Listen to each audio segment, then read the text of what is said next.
ಹಾಸನದಲ್ಲಿ ಮೈತ್ರಿ ಅಭ್ಯರ್ಥಿಯನ್ನ ಬೆಂಬಲಿಸೋದಕ್ಕೆ ಕೈ ನಾಯಕರು ಹಿಂದೇಟು ಹಾಕ್ತಾ ಇರುವಂತಹ ವಿಚಾರಕ್ಕೆ ಸಂಬಂಧಪಟ್ಟಂತೆ ಸಿದ್ದರಾಮಯ್ಯನವರು ಹೇಳಿ ಕೇಳಿ ಸಮನ್ವಯ ಸಮಿತಿ ಅಧ್ಯಕ್ಷರು ಕೂಡ ಆಗಿರುವಂತಹ ಕಾರಣದಿಂದಾಗಿ ಇದನ್ನೆಲ್ಲವನ್ನು ಕೂಡ ಬಗೆಹರಿಸಿಕೊಂಡು ಹೋಗಬೇಕಾದಂತ ಅನಿವಾರ್ಯತೆ ಸಿದ್ದರಾಮಯ್ಯನವರ ಮುಂದಿದೆ.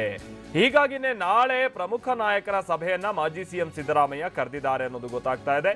ಜಿಲ್ಲಾ ಕಾಂಗ್ರೆಸ್ ಅಧ್ಯಕ್ಷ, ಮಾಜಿ ಸಚಿವರು, ಮಾಜಿ ಶಾಸಕರಿಗೆ ಬುಲಾವ್ ಕೊಟ್ಟಿದ್ದಾರೆ. ಬೆಂಗಳೂರಿನ ನಿವಾಸದಲ್ಲಿ ಸಭೆ ಕರೆದಿದ್ದಾರೆ ಮಾಜಿ ಸಿಎಂ ಸಿದ್ದರಾಮಯ್ಯ. ಜೆಡಿಎಸ್ ಅಭ್ಯರ್ಥಿ ಪ್ರಜ್ವಲ್ ರನ್ನ ಬೆಂಬಲಿಸೋದಕ್ಕೆ ಅವರೆಲ್ಲ ಹಿಂದೇಟು ಹಾಕ್ತಾ ಇರುವಂತಹ ಹಿನ್ನೆಲೆಯಲ್ಲಿ ಈ ಸಭೆಯನ್ನ ಕರೆದಿದ್ದಾರೆ ಅನ್ನೋದು ಗೊತ್ತಾಗ್ತಾ ಇದೆ.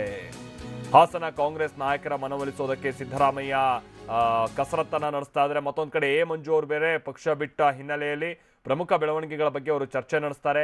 ಪಕ್ಷ ಬಿಡಲಿರುವ ಇನ್ನಷ್ಟು ಕಾಂಗ್ರೆಸ್ ನಾಯಕರ ಜೊತೆಗೆ ಮೊದಲೇ ಅವರು ಮೀಟಿಂಗ್ ಮಾಡುವ ಮುಖಾಂತರವಾಗಿ ಎಲ್ಲರನ್ನೂ ಕೂಡ ವಿಶ್ವಾಸಕ್ಕೆ ತೆಗೆದುಕೊಳ್ಳುವಂತ ಪ್ರಯತ್ನವನ್ನ ಇಲ್ಲಿ ಸಿದ್ದರಾಮಯ್ಯನವರು ನಡೆಸಲಿದ್ದಾರೆ. ಮಂಜುನಾಥ್ ನಮ್ಮ ಪ್ರತಿನಿಧಿ ಇದಕ್ಕೆ ಸಂಬಂಧಪಟ್ಟಂತೆ ಮತ್ತಷ್ಟು ಡೀಟೇಲ್ಸ್ ಅನ್ನ ಕೊಡ್ತಾರೆ. ಮಂಜುನಾಥ್, ಮೊನ್ನೆ ತನಕನೂ ಕೂಡ ಸಿದ್ದರಾಮಯ್ಯನವರು ಬಹಳ ಹಾಸನದ ಮೇಲೆ ಅವರು ಉತ್ಸಾಹ ತೆಗೆದುಕೊಂಡು ಸಭೆ ನಡೆಸಿ ಜೆಡಿಎಸ್ಗೆ ಬೆಂಬಲ ಕೊಡಿ ಅನ್ನುವಂತ ತೋರಿಸುವಂತ ರೀತಿಯಲ್ಲಿ ಯಾವುದು ನಡವಳಿಕೆ ಕಂಡು ಬರ್ತಾ ಇರಲಿಲ್ಲ. ಈಗ ಬಹುಶಃ ಎಚ್ಚೆತ್ತುಕೊಂಡಿದ್ದಾರೆ ಅನ್ನೋದು ಗೊತ್ತಾಗ್ತಾ ಇದೆ. ಎಷ್ಟು ಇಂಪಾರ್ಟೆಂಟ್ ಇದೆ ಇದು ಸಿದ್ದರಾಮಯ್ಯನವರ ಈ ನಡೆ ಹಾಸನದ ಕಾಂಗ್ರೆಸ್ ವಿಚಾರವಾಗಿ ನೋಡೋದಾದ್ರೆ?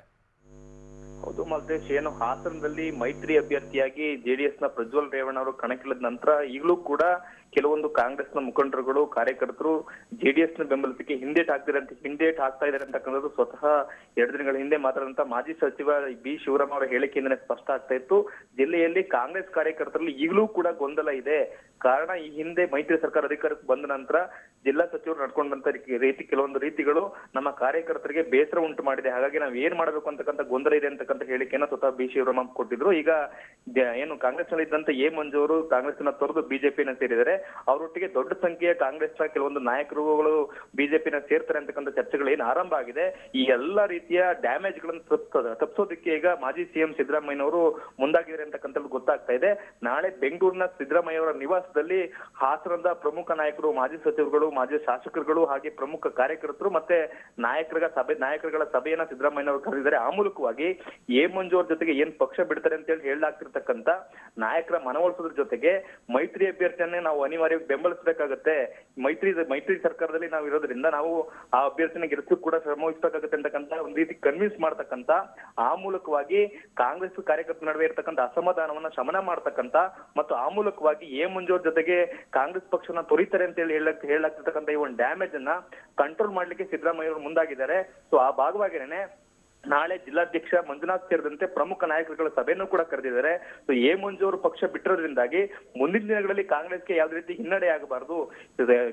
ಲೋಕಸಭಾ ಚುನಾವಣೆ ನಂತರ ಕೂಡ ಜಿಲ್ಲೆಯಲ್ಲಿ ಕಾಂಗ್ರೆಸ್ ಬಲಿಷ್ಠವಾಗಿರ್ಬೇಕು ಅಂತಕ್ಕಂಥ ನಿಟ್ಟಿನಲ್ಲಿ ಒಂದು ಪ್ಲಾನ್ ಮಾಡ್ಲಿಕ್ಕೋಸ್ಕರ ಪ್ರಮುಖ ನಾಯಕರನ್ನ ಸಭೆಯನ್ನ ಸಿದ್ದರಾಮಯ್ಯ ಕರೆದಿದ್ದಾರೆ. ಆ ಮೂಲಕವಾಗಿ ಕಾಂಗ್ರೆಸ್ ಕಾರ್ಯಕರ್ತರು ಮತ್ತೆ ನಾಯಕರು ಇರತಕ್ಕಂಥ ಅಸಮಾಧಾನವನ್ನ ಹೋಗಲಾಡಿಸಿ ಒಂದಷ್ಟು ಸಮನ್ವಯತೆ ಸಾಧಿಸ್ತಕ್ಕಂಥ ಮತ್ತೆ ಕಾಂಗ್ರೆಸ್ ಪಕ್ಷ ಸಂಘಟನೆಯನ್ನ ಒಂದಷ್ಟು ಹಾಗೆ ಉಳಿಸ್ಕೊಳ್ತಕ್ಕಂಥ ನಿಟ್ಟಿನಲ್ಲಿ ಪ್ರಯತ್ನ ಮಾಡ್ತಕ್ಕಂಥ ಸಿದ್ದರಾಮಯ್ಯನವರು ಮುಂದಾಗಿರ್ತಕ್ಕಂಥದ್ದು. ಸೊ ನಾಳೆ ನಡೀತಕ್ಕಂಥ ಸಭೆಯಲ್ಲಿ ಕಾಂಗ್ರೆಸ್ ಕಾರ್ಯಕರ್ತರು ತಮ್ಮ ಅಭಿಪ್ರಾಯವನ್ನು ಏನ್ ಹೇಳ್ತಾರೆ, ಸಿದ್ದರಾಮಯ್ಯನವರು ಏನ್ ಸಲಹೆ ಕೊಡ್ತಾರೆ ಅಂತಕ್ಕಂಥದ್ದು ಕೂಡ ಈಗ ಸಾಕಷ್ಟು ಕುತೂಹಲಕ್ಕೆ ಕಾರಣ ಆಗಿರ್ತಕ್ಕಂಥದ್ದು Maltesh. Okay, thank you Manjunath.